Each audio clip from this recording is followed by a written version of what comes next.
Dando continuidade a esses assuntos importantes relacionados à nossa saúde, agora é o momento de falar sobre nutrição. E para os pequenos, existem algumas observações e orientações importantes que só um profissional pode dar para a gente. A doutora Gabriela Vilas Boas traz algumas dicas valiosas na hora de lidar com seus filhos, naquele momento crucial da alimentação. Veja.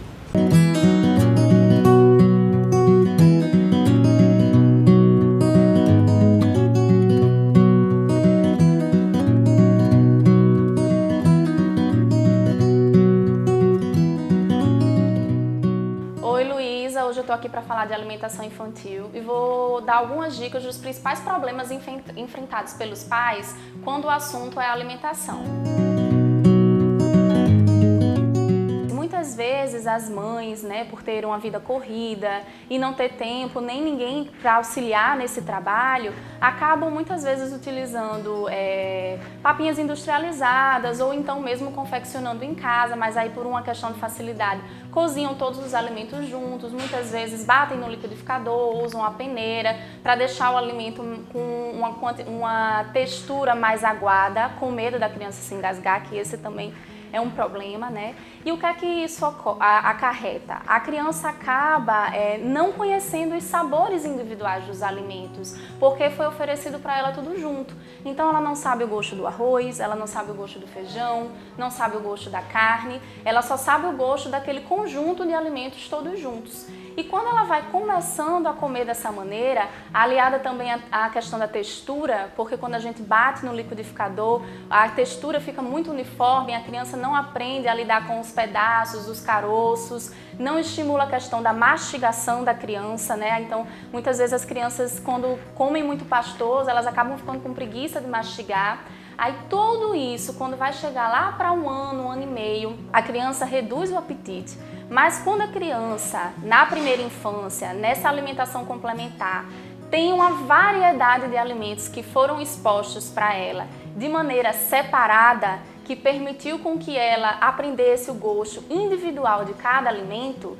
ela não vai ter tanto problema, porque apesar de lá para um ano e meio, ela passar a não aceitar mais algumas coisas, ela tem muitos outros alimentos saudáveis que vão permitir com que ela continue tendo uma alimentação equilibrada para a idade dela. A criança também, ela começa a prestar muito atenção nas outras coisas, no mundo ao redor e perde o interesse pela comida. Então, às vezes, passa um passarinho na janela, ela vai e acha mais interessante do que comer. E aí, por causa disso, por essa falta de atenção e por esse desinteresse, os pais ficam desesperados e pensam assim, bom, já que meu filho não quer comer, é melhor dar qualquer coisa para ele, do que ele ficar com fome. E aí é que começam os erros, entram os achocolatados, os sucos de soja, os queijos petit suisse, os biscoitos recheados e tudo que a criança vai aprendendo que é dado para ela quando ela não quer comer a comida normal que todos deveríamos comer na hora do almoço, arroz, feijão, carne. E aí o que é que acontece? A criança aprende que quando ela rejeita a comida natural, normal do dia a dia, ela vai ganhar alguma coisa no lugar, porque a mãe tem uma preocupação muito grande em deixar a criança com fome. Hoje no mercado, a gente também tem os outros produtos que se passam por saudáveis, e mais que na verdade os pais acham que estão dando uma coisa saudável para o filho e também não estão, Como por exemplo os sucos de soja, que acham que é saudável por ter a soja, mas que na verdade eles contêm um grande teor de açúcar no suco. Iogurtes, principalmente iogurtes de sabores fruta e iogurtes voltados para as crianças que geralmente têm personagens. Proporcionalmente, muitos desses iogurtes têm a mesma quantidade de açúcar do que os refrigerantes, Outro alimento também muito comum que as crianças gostam são os cereais matinais, que são recobertos de açúcar e acabam oferecendo uma quantidade de açúcar superior ao que a criança deveria consumir.